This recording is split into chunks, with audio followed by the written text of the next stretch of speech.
So, alrighty. Well, welcome to our village special village board meeting. And the reason why it's special is because we go into a modified schedule during the summer. So in June, July, August, we only meet once a month, and so the trustees and I determine what day that's best. Way back when, like 8 months ago. So that because it's not a scheduled meeting every other Monday, it's called a special one. So that's why it's special. It's just because it's one day a month in the summer months. Okay, so welcome, and I'm glad you're here. I'll ask our deputy clerk to please take the roll call. Trustee Johnson. Here. Trustee Vasquez. Here. Trustee Brennan. Here. Trustee Bachner. Here. Trustee O'Connell. Here. Trustee Gillis. President Ducci. I am here. Okay, if I can ask you all to please stand to say the Pledge of Allegiance. Pledge Allegiance to the flag of the United States of America and to the republic for which it stands, one nation, under God, indivisible, with liberty and justice for all.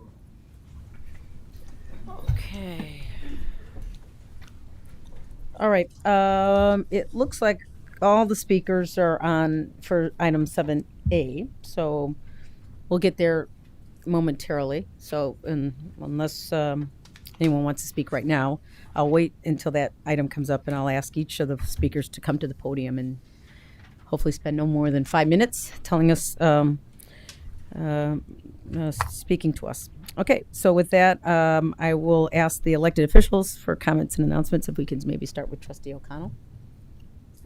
Thank you. Couple things. Number one, since we haven't met since Memorial Day, want to congratulate the staff, the Kiwanis Club, and the Park District for a great morning. Really highlighted our village. I know personally, I had people from other towns come to visit, and they thought the parade was great. So congratulations to everyone who was organizing and participated. Secondly, it's that time of the year, vehicle stickers. The date is July 14th, so please make sure if you house a car in River Forest, doesn't matter where it's registered, but if you house it here, please make sure you get a vehicle sticker.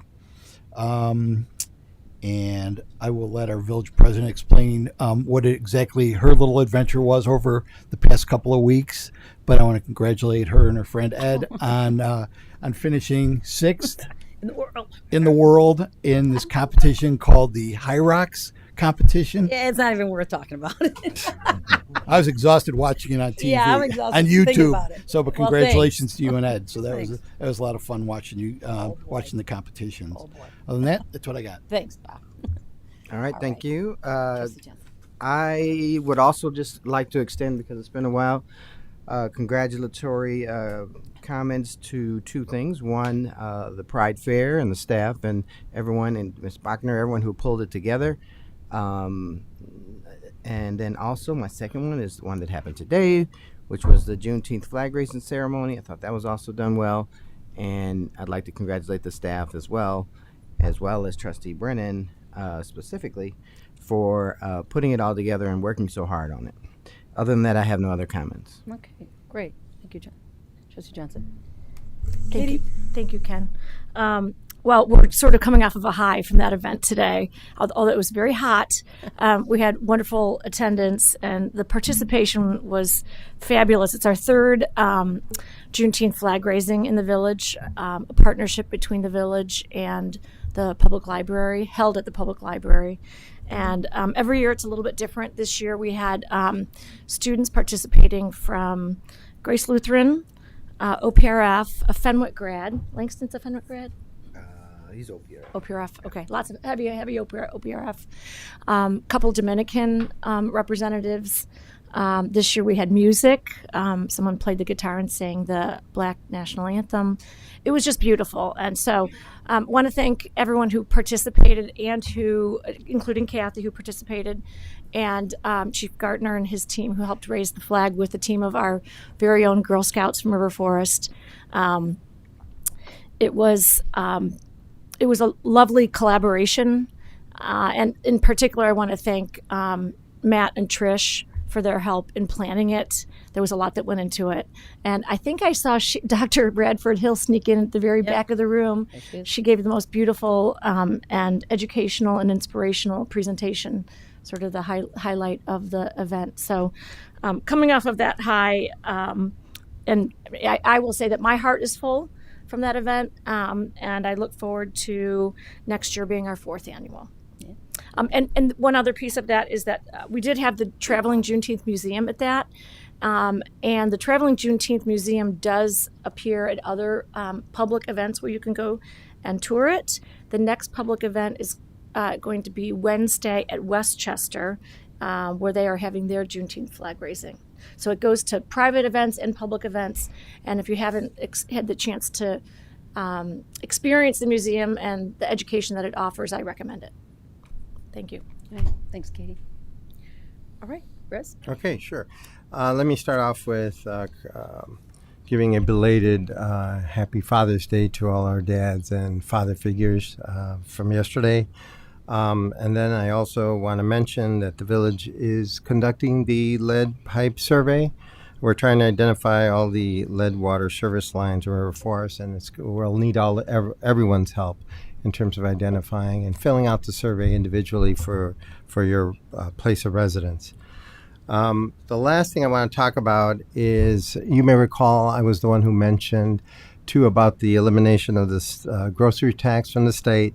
The update with that is that they did listen to the municipalities, and they did modify that law so that the municipalities now can also adopt a tax locally with a simple ordinance.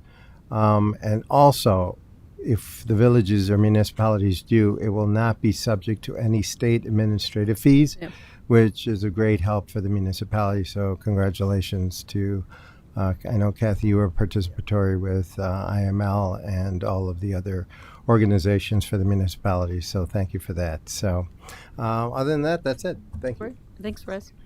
Erica? Yes. I'd like to begin with a land acknowledgement. As we begin, we are mindful that we hold these meetings on lands that was once and still inhabited by Indigenous people, including the Ojibwa, the Chippewa, Menominee, Potawatomi nations, and more. We will remember our nation's history and honor the Native people as stewards of this land that was colonized, and that River Forest continues to be a place many people from diverse backgrounds live and gather. A belated Happy Father's Day to everyone as well. And I did want to again highlight the D90 Pride and Inclusion Walk and the flag raising here at Village Hall. It was a wonderful event. We had several hundred people here, and wonderful organizations supporting the day. We had OWL out here, Oak Park Library, Spoke Cafe, Ice Baby over on North Avenue, ice cream. We had Opelka Plus here, and a big thanks to the Village Township and John Beckvar in particular, our newest supervisor with the Village Township. Want to thank the staff here at Village Hall for everything they did to prepare the fire department and the police department. It was all just really wonderful. Thank you for keeping us safe and having it be a really good time this year. We in fact got on the NBC 10 o'clock news, which was kind of cool. We had our 30 seconds of fame. So looking to do it again next year, and I know how much the community really enjoys it. I know that people have actually moved to River Forest because they have seen the inclusion that we have here and want to be a part of that. So I was sorry to miss the Juneteenth event due to work, but I know it was a fabulous event as always. Thank you, Sheila, for everything that you do. Thank you, Katie, for everything that you do. And Ken. Yeah. And for Pride, the Pride Walk, I should also thank Megan Cascatalo, who it would not happen if not for her. Also, one more thing as we start to get into summer and we're getting a couple of really hot days out in the next couple of days, make sure to check in on your loved ones, those who are older, your pets, make sure everyone has enough water, and if they need cooling stations, I believe River Forest Library is a cooling facility for us here in the village. Okay, great. Thank you. All right. Hi, Lisa. I'll speak and then let you speak last. So again, I want to just reiterate, thank you, Erica, for your work on the June 3rd flag raising, and I don't know how you did it, but it was kind of cool that you were on NBC5 Channel 10. I mean, at the 10 o'clock news. So congratulations, that was awesome. It was always nice to hear, the folks in River Forest. So it's really cool. And I want to, personally say thank you, Katie and Ken and Dr. Hill. You're right. I left with my heart so full, and I just want to thank all of you for pushing us, educating us, inspiring us year after year to do this flag raising. It gets better and better and better and more involved. So again, thank you on behalf of all, at least myself, and I know all the staff very much appreciated your involvement, Katie, Dr. Hill, and Ken. So thanks. Yes, and as Rez said, there was a lot of activity at the end of May as the legislature in Springfield was finishing up their budget. There's good news, bad news. There always is for the budget, but I think there's more good news than bad. You talked about the 1% grocery tax. I think we kind of came out of that fine. We also have some really great representatives that represent us here in River Forest. And we happen to have two leadership, three actually, with Kimberly Lightfoot as our senator. Of course, Speaker Welch is our state representative, and President of the Senate, Senator Harmon, is one of our senators. So, and Representative Camille Lilly is the other one. So we have four representatives that represent River Forest. I know we're small, and we have four, but the good news is they're four very important representatives, and I think we came out fairly good in the infrastructure capital side, where they provided us some good money to do some work for within our capital and our infrastructure. So for that, I'm very thankful. That's all I have to report from my end. I'll let Lisa. Welcome, Lisa. She joined. Do I have to be? Yeah. I think just saying what time you came. Trustee Gillis arrived at 7:12 p.m. Thank you. The green line was really not kind today. That's all right. In any event, I just want to, I guess, reiterate what a big part of what makes River Forest is our elementary and middle schools.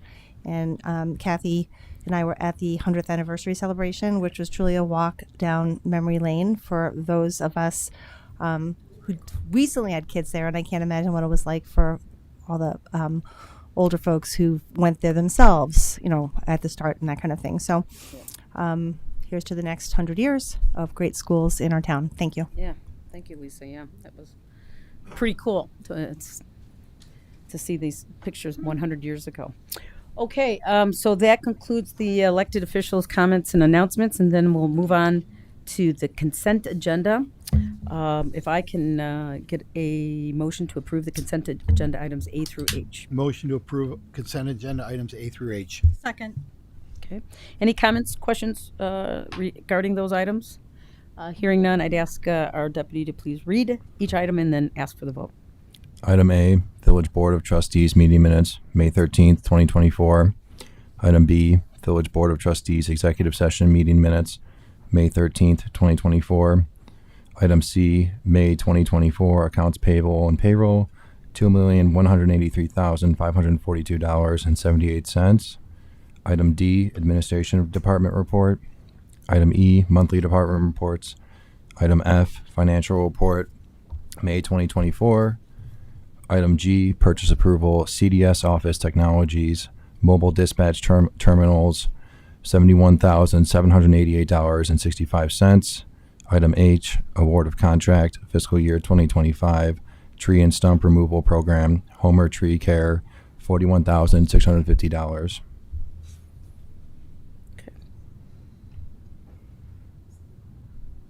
Okay. For the amount. Oh, just to correct, the actual amount for the accounts payable and payroll should be $2,539,919.71 rather than the $2,183,542.78. Can you just repeat that number, please? Yes, the actual number. Lance, Oh. put your mic on. Oh, Sorry, sorry. thanks. There we go. Sorry Okay. about that. I usually don't speak that way. The actual number is $2,539,919.71. So with that correction, the motion can move forward. Okay. Do we have to get an okay by anybody that moved it? Second? Whoever Yeah, it moved should- and seconded. If Moved anyone, and seconded. Moved. Okay. Seconded. Okay. You're okay. Trustee Johnson, Yes. Trustee Vasquez, Yes. Trustee Brennan, Yes. Trustee Bachner, Yes. Trustee O'Connell, Yes. and Trustee Gillis. Yes. Okay. Okay, at this time, I will ask for citizens' comments on item 7 before we move it and discuss it as a board. So I will start out with Dan Lauber is on Zoom. Dan, are you there? I saw him. Okay. Yes, I am. All right. Um, Welcome. Let me get the video back too. Okay, I just wanted to suggest, offer a couple comments on the substance and then offer what I hope would be a solution that would enable us to move forward. First, I strongly encourage the board to reject the reduction in the minimum off-street parking. It's totally improper and irrational. It's something only a developer would want. We know the problems that it will cause because with the example of the very nice condos across the street from us, they were built somewhere shortly after World War II when motor vehicles were not as ubiquitous as they are today, and the village did not require the amount of off-street parking that was needed to meet the demand that existed 70 years later. And there's no reason to imagine why anybody would have ever had that kind of foresight. But we do know now that parking is generated based on the number of bedrooms in dwelling units. And I gotta tell you, in 50 years as a city planner, I have never come upon a town that has adopted something as imprudent as has been proposed for River Forest. I would, however, encourage you, whether you do it in this ordinance or in another ordinance, to eliminate the 2,800 square foot per dwelling unit requirement of land area. That is classic illegal exclusionary zoning. I've done a monograph on exclusionary zoning. I've written on it extensively, and this is a classic. There is no justifiable basis for 2,800 square feet of lot area per dwelling unit. 1,000 feet is quite reasonable. And I'd like to get something clear here. There was an example given where it was suggested that if this change was made, a developer could build 43 units on a parcel that, under the current zoning exclusionary provision, could build relatively few units. But no developer is going to be building 43 units on such a parcel because land has to be devoted to common areas, to off-street parking, and adopting this certainly would not lead to that large an increase in the amount of housing that could be built. Also, I would like to suggest that no matter what the maximum height is allowed in the C1, C2, and 3 districts, whether it's the existing height or what's proposed, the zoning ordinance should be amended to mandate step-down heights where the maximum height of the building is along the street and the minimum height is adjacent to the adjacent is required adjacent to the adjacent single-family district, preferably no more than the equivalent of a two-story house. Finally, I'm tired of the River Forest way of dealing with zoning, and I think it's important that we recognize that there is a need for economic development. The zoning ordinance needs amendments to bring it into the 20th century, much less the 21st century, to facilitate reasonable, neighborhood-friendly economic development. And I'd like to suggest that you consider in the very near future establishing an independent committee made up of residents in the single-family districts adjacent to the C1, C2, and C3 districts. Some of the city planners who live in River Forest, I know of at least 3 of us that live here, not counting the village's consultant, to work together, and maybe bring in someone from the Economic Development Commission, but to work together to find a way to devise zoning that will facilitate economic development while being sensitive to the livability concerns of the neighbors to these districts. I'm happy to work with staff to prepare such a proposal, and I think that this would give us an opportunity, possibly working with a new outside consultant who has the trust of the public, to develop something, zoning amendments that, again, would be sensitive to the needs of and interests of the people in the neighboring single-family district, but also facilitate economic development for the village that would be in keeping with the overall goals of the comprehensive plan and help the village move forward. I would like to emphasize that this needs to be independent, and the public needs to have trust in it. So to do so, it's really critical that it be independent. This should not be assigned to the Plan Commission. This should not be assigned to the Zoning Board of Appeals. It should be assigned to people who live in the districts that are adjacent to the commercial districts. And for gosh sakes, use the talents of the professional planners who live in River Forest, like many other communities do, so that we can come up with a possibly very innovative approach that could keep everybody happy. Thanks very much for hearing me. If you've got any questions, I'll be happy to answer them and see if I can further confuse and confound you. Right. Okay, thank you, Dan. Okay, we'll move on to other.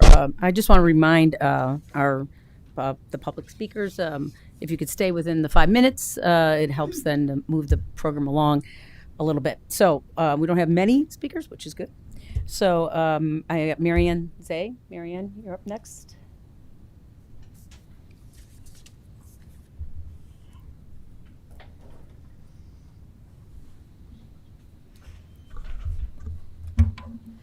Good evening.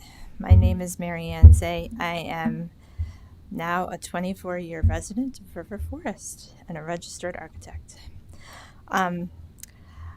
So I understand the Economic Development Commission worked with a consultant and held public meetings to develop these proposed changes.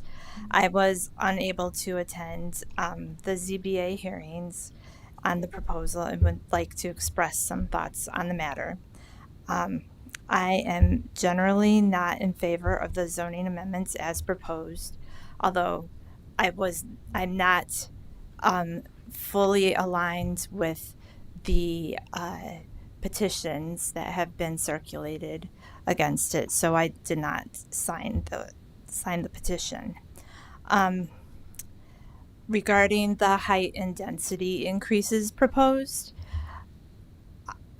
when I look at the commercial districts along Madison Avenue, I see absolutely no buffer between those wonderful small family homes and Madison Street.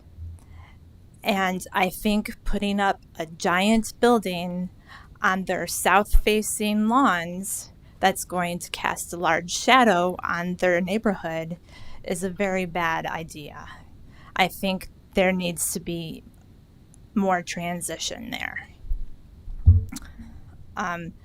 In other parts of the village, for instance, along North Avenue, I see there already is kind of a buffer zone of multifamily and multi-use, and increasing the height there might not be as detrimental, especially given that it is on the north side of the homes, and so you won't have the sun and the shade in everyone's backyards. Regarding the parking, I know that the modern family has about one car per driver. My family is a little bit strange. We have one car. We have had one car for 28 years. And we moved here in part because we saw this area as a very transit-friendly area. And if the village believes, as I believe, that this is a transit-friendly area and wants to promote that with the development that is put in here, I have no problem with reducing the parking requirements for multifamily and multi-use construction. Regarding the studio apartments, so I see River Forest as a stable family community. Studio apartments to me say transitory, like somebody who lives here for a short period of time, maybe while they're in school, maybe while they're just getting set up on their first job. It doesn't say, single mom with kids. It doesn't say single dad with kids. And I think that it would be better for us to kind of have a minimum standard and say River Forest is a stable family community. You have to have a bedroom if you want to call this an apartment. And in closing, I noticed that developers still need to go through the plan development process. So what is it to incentivize them to stick only to the increased limits that are proposed here? I expect they will just keep asking for more. Will we bend over and give that to them? I don't think we should. Thank you. Okay. Thank you, Marianne. All right, we've got Kelly and Greg. Do you guys want to both come up to the podium or individually?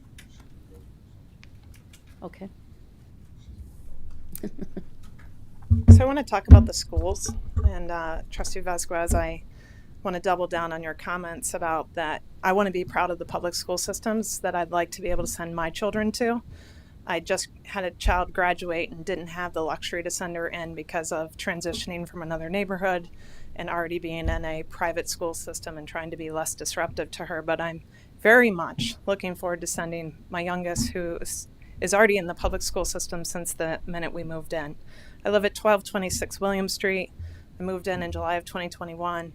But my father-in-law has been a resident of this village probably collectively as long as everyone else here. And he's very proud of the community because he immigrated from Tehran. When I look at our school systems, we were 33rd in Illinois in 2015, according to the U.S. reports, 743 as a national rank. Now in 2023, we are at 34th in Illinois. We celebrated climbing up 5 spots last year from 39. I don't call that a celebration. I call that we're going the wrong direction.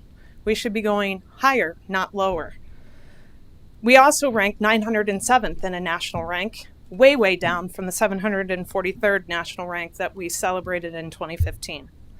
I can't emphasize enough that school funding is a key to a successful school system and helping to achieve a high-ranking school district for our children. I came from a small village that I watched did not get the proper funding, but expanded way beyond their means, did not have the commercial and or tax basis to support the school system.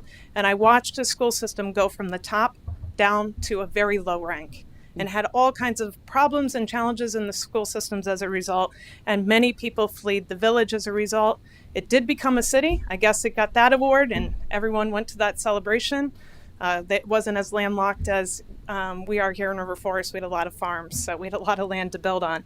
But I can't emphasize enough that you have to look at data to ensure you know exactly any impact a zoning change is going to have on a school district. Knowing that, I don't know, Matt, correct me if I'm wrong, but it's like 73% of our taxes go to the school district. So every dollar matters and counts.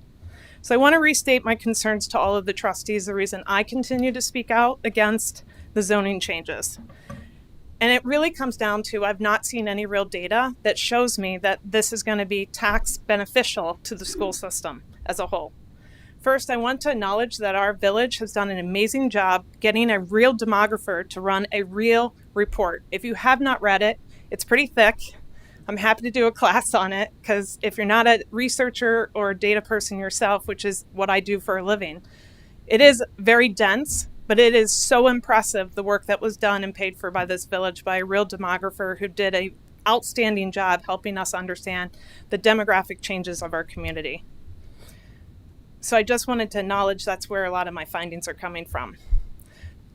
To that point, the central concern persists. If zoning regulations remain changed to the new zoning changes that are being proposed here, there is a lot of implications we need to think about in terms of district enrollment. If you actually read the demographer report, it is made clear that district enrollment may see a slight decline, and this is barring 0 zoning changes are made to our community, at around 1,300 students over the next 8 years.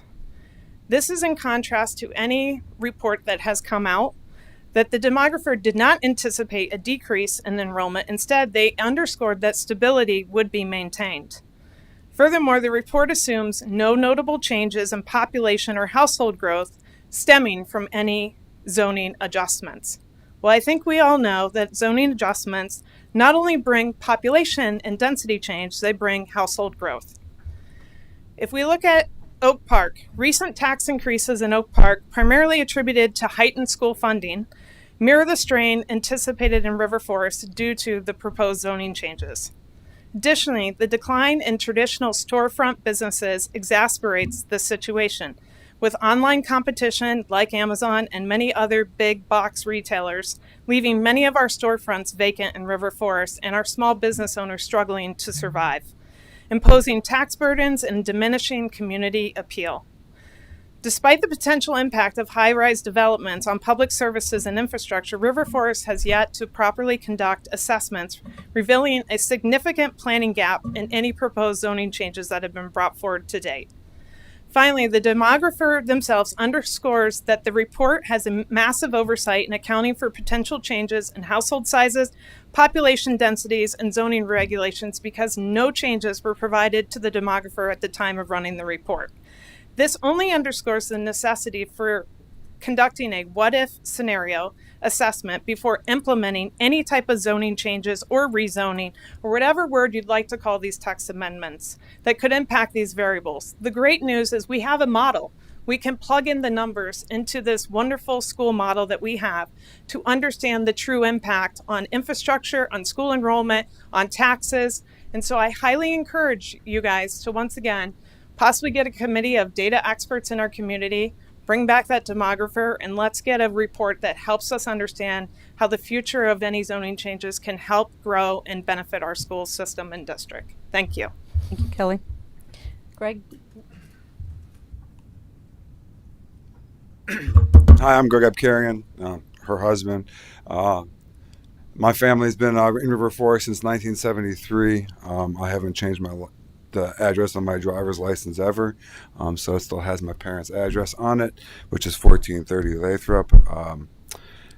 I can't beat her data. That's what she does for a living. I'm just here. Hopefully all of you watched the meeting that was with the VBA. I'm hoping you didn't read the minutes because as we have brought up to every meeting, your minutes or whoever transcribes them just writes whatever they want to write down. It's never what we actually say. Half the time, it's actually the opposite of what we say. So it's spun the wrong way. So hopefully you listen to it. And as I said to the VBA board, and I'll say to you, you're here because of all of us. We have put, especially you guys, the VBA board is all, volunteer. We actually elected most of you.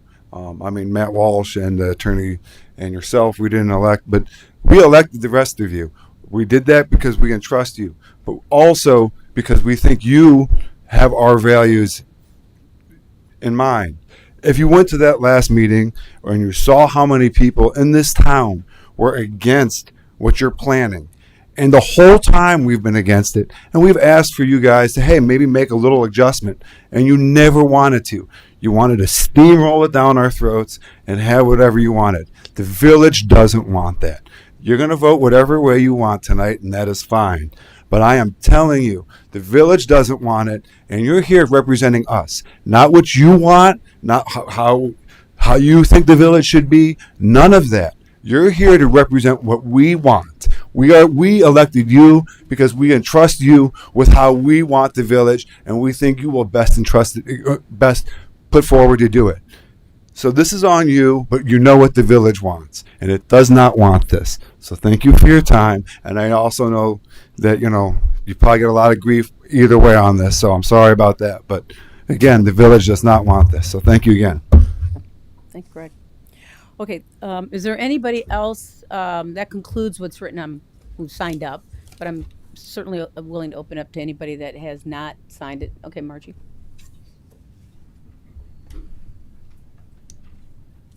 Thank you for the opportunity. I just want to be very brief and to ask all of the board to please vote in alignment with the ZBA and reject the proposed text zoning changes. And as hopefully everyone in the room knows, but I can never state it enough, the ZBA found that the proposed changes are not in the best interest of the village, its residents, or its property owners. Those in the TIF districts on North Avenue and Madison Street, those increases in taxes are held till 2040 and won't be released except by exclusionary authority till 2041. So it's not like there's all this benefit coming from those TIF districts development. And that's primarily why so many people are up in arms about the Madison Street changes, the changes at Hawthorne and Ashland and Hawthorne and Lathrop and 400 block of Thatcher, and even all along Forest, the east side of Forest, and 0 and 100 blocks. So again, I ask you to vote with the ZBA, your hand-selected representatives for the community, your experts in zoning. Thank you. Okay. Thank you, Margie. Margie right. Seconder. Yes, thank you. Okay. No, If that concludes our comments toward this item. So I will ask the board if we've got a motion. We need a motion on the table. Yep. Sure. I move to accept the recommendation of the Zoning Board of Appeals regarding the proposed text amendments to C1, C2, C3, and ORIC districts. Do I hear a second? Second. Okay, very good.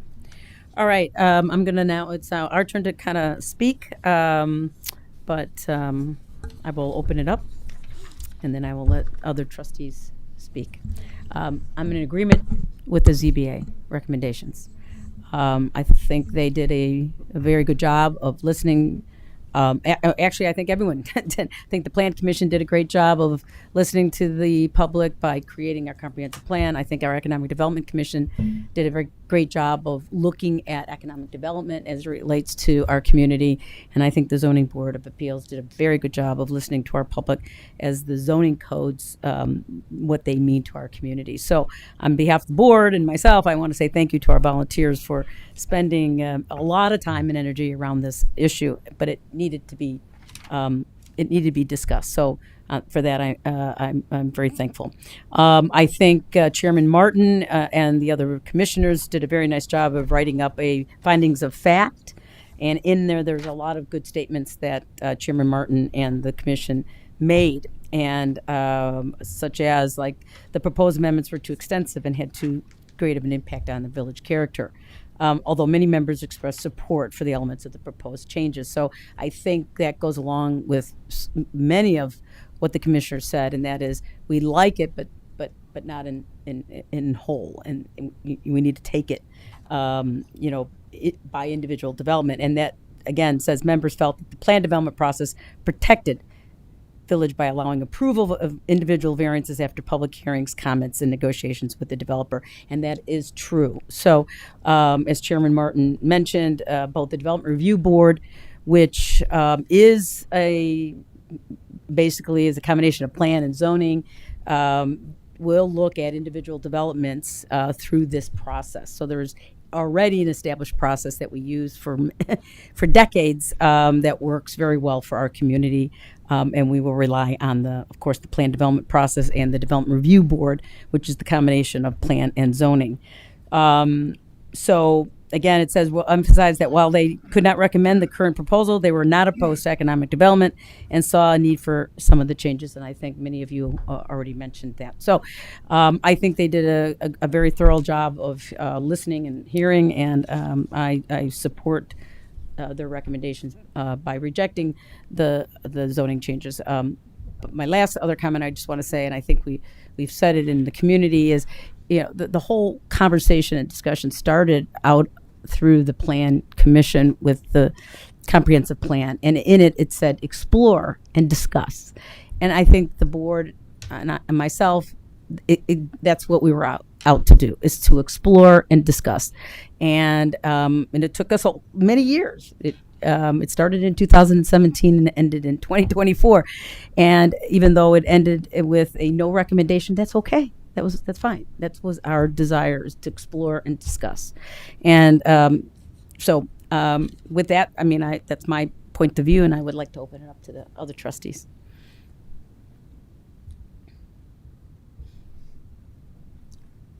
Oh, okay. I guess I'll say something. I think you summarized it quite well, Kathy, but I do want to also thank the residents, because I know I did listen to the ZBA hearing. I didn't read just the minutes. I sat through the audios and the visuals to listen to that. So thank you. It was a great recommendation for that.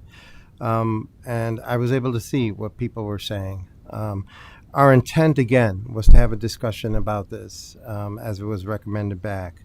Our intent was also trying to bring revenue into the village outside of the residents, because we kept hearing about, hey, Russ, you keep adding more taxes to the residents. Isn't something you can do to pass the taxes more on the commercial side? Because we do, or at least municipalities can tax 25% of the commercial area versus 10% of the residents, which means if we rely solely on the residents, that means we're going to be taxing more on the residents, and we don't want to do that. But so we pursued this. We pursued this with good faith, try to hear a discussion, try to explore with you, but obviously we did hear you. We heard you, even though I didn't participate personally going into the zoning board meetings, because I, as the trustee, don't want to be the one influencing those hearings. And I'm sure my fellow colleagues and trustees do the same. So we're not there because we don't, it's not because we don't care. We do. We just want the zoning board, who is the legal entity at that time, to listen to the people and to consider this on a objective manner. So I'm glad they did that. I'm glad I read their comments on the findings, and I love that paragraph, right, whereas after the close of the public comment, I think they summarized and balanced what the comments they heard from the residents that attended there. They also talked about the planning development process, as like what Kathy mentioned, as well as our need for economic development and to pursue that. So they still encourage us to do that. They just said, why don't you just, as I read it, why don't you just use the current mechanisms you have? And if everyone is fine with that, and it appears I should say a good majority of you are, I'm fine with it too. I mean, again, we're not here to try to make your lives impossible. We're here to try to hear from everybody. And so, from my perspective, I think I have heard from all of you, and in favor of supporting the zoning board's decision. I'm not sure what my other colleagues say. They can join in, but that's my opinion. So, I think I agree with both your comments. I don't know even know how many years ago it was that I joined the Economic Development Commission, and we started working on projects. We recently announced that Whole Foods is expanding. We worked on that project for about 4 years. So again, something they're going to expand their space. That's going to generate more sales tax for the village, which is going to get fed into the schools. We're a landlocked community. We have large parcels of land that we don't even collect taxes on in this community. And so, so there are good neighbors and they participate with us. So we have to look for ways to lessen the tax burden on our residents. And again, as was stated, this was to explore and discuss. This is a conversation that's been going on for 3 or 4 years. And so this is not something that we decided overnight. We listened, like Rez. I sat at home with my computer on and I watched. I didn't want to go to the meeting. I didn't want anybody to say I was there for, to push an agenda. We listened, and we've got more work to do. I like Dan's suggestion of maybe there's other people that we can bring into the conversation. So I would welcome that. But otherwise, I think the board did a great job. The residents spoke their mind. We're listening, and we'll go from there. We'll continue to move forward. I was just going to say, at the risk of reiterating what everyone said, we are here to serve the community.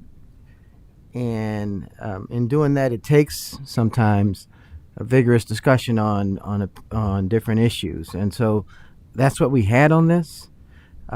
We've had several other ones. And, at the end, I think if you stand back, you'll find that our duty is to listen to the community and sometimes appoint individuals to help gather information so that we are able to have enough information to make sound decisions. And so I think that's what happened here. And I'm excited that we always have these vigorous discussions. And I appreciate all your participation, because I don't think it's my opinion. I think it's your opinion that counts. And so, I will always stand by that. So I attended a bunch of the meetings. I sat in the back. I didn't wear a wig, but I did purposefully. I wanted to be there in person, partially because I think something's lost when we, definitely with the minutes, but when we try to listen to it, sometimes we don't have our microphones on. You can't tell who's saying what. So I went and got a lot of firsthand impressions that were helpful to me. An overwhelming impression I have is that it was the residents, mostly on the south end of this village, who put in so much time and effort, so much work, that time that they took away from their jobs and their families, and so much frustration that they had. It was palpable for not months, years. They've gone through this. And so I will say, sitting here tonight, I'm really surprised to hear what my fellow trustees have just said.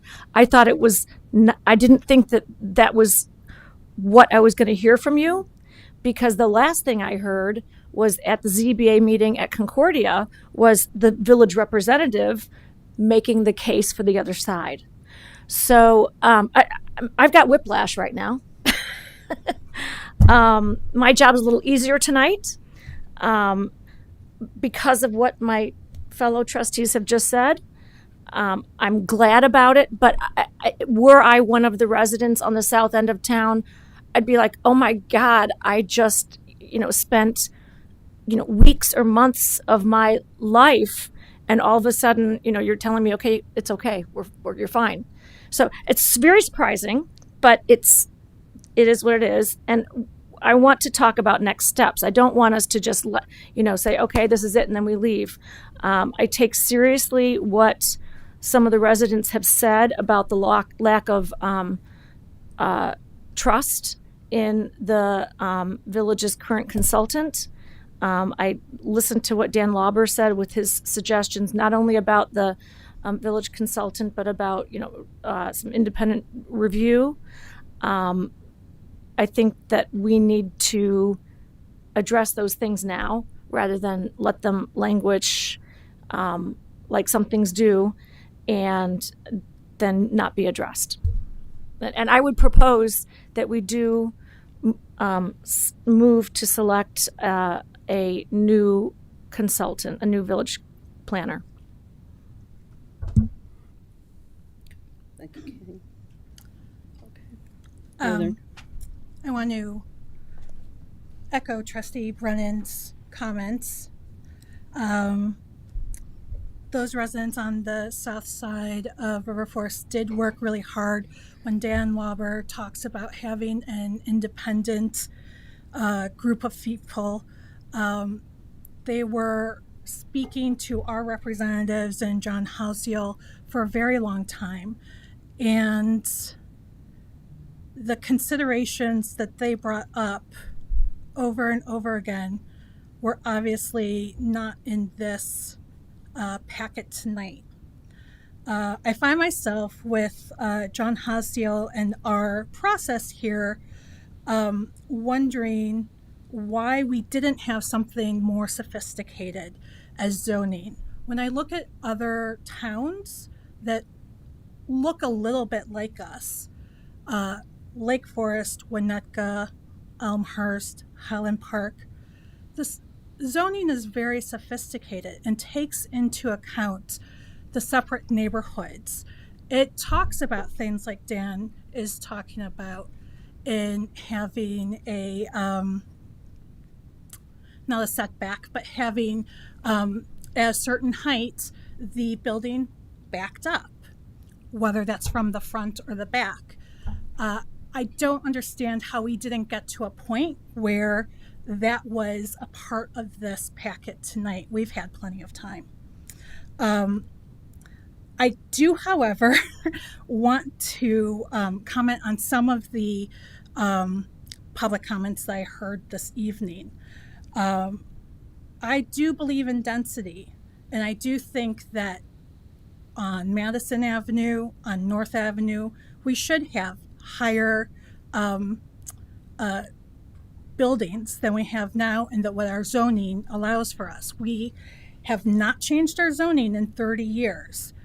Yes, we have a planned development commission that goes through it, and but if we're going to every time say that 40 feet or 50 feet is what we're doing, then that should be our code.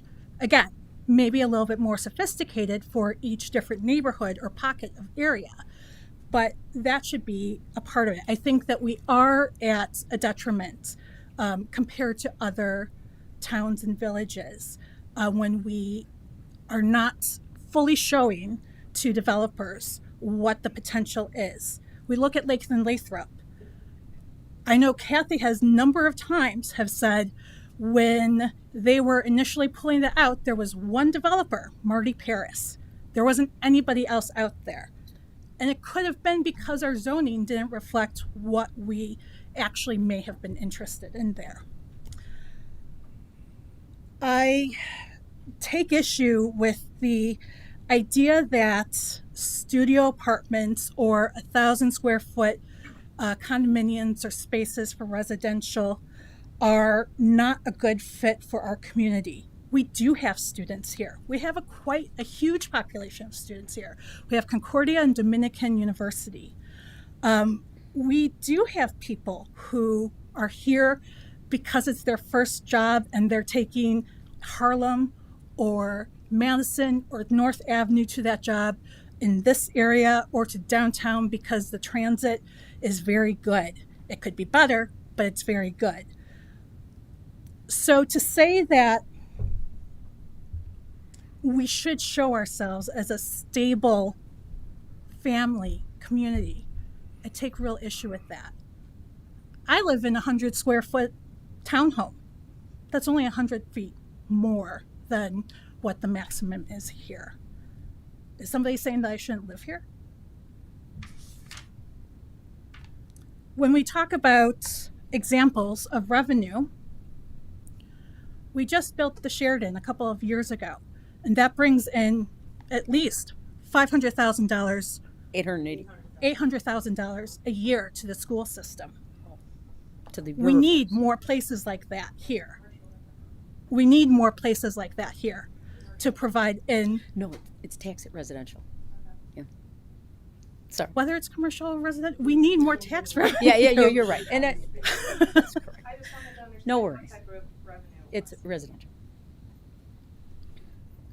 Go ahead. We need more of that here in order to bring our school systems to the caliber that we all expect. I also take issue with the idea that it's going to somehow hurt. You can't say that we're going to bring in too many kids and that studio apartments are where kids often aren't part of that component in the residents who make up that studio are going to, they cross each other out. So I'm a little bit confused by some of the comments here. I understand what you're talking about in relation to the zoning. I think we could have been a little bit more sophisticated and done more and better work. I agree that we should not have John Housiel do this again for us. It mimics our affordable housing and what happened there, where we got a exact direct template from Wilmette's from 20 years ago that did not look like River Forest at all, and was asked to approve that, and it wasn't good, and we should have taken more time and taken the step and the beat and listened to what the interests were of the community. Those are my comments. Okay. All right, just a couple of, again, the plan development process. Lisa. Can Lisa? Oh, I'm sorry, Lisa. Excuse me. Go ahead. No, I'll be short because I really don't have too much else to add other than to reiterate that I think the process worked and that the zoning board of appeals, they listened, they learned, and they made a recommendation, and there's no reason for us to go against that. That's why we put them in place, to do what they are supposed to do. That's why you have our volunteers that work very, very hard. We can move forward with economic development using the current zoning. We've done it for a number of years and we'll continue to do that. And the Sheraton, to your point, is a very good example of it. But I will tell you, the people next to the Sheraton don't like the Sheraton. So we have to get over this, not in my backyard, because then we'll get nothing built anywhere. Yeah. Thank you. So can I just, Yep.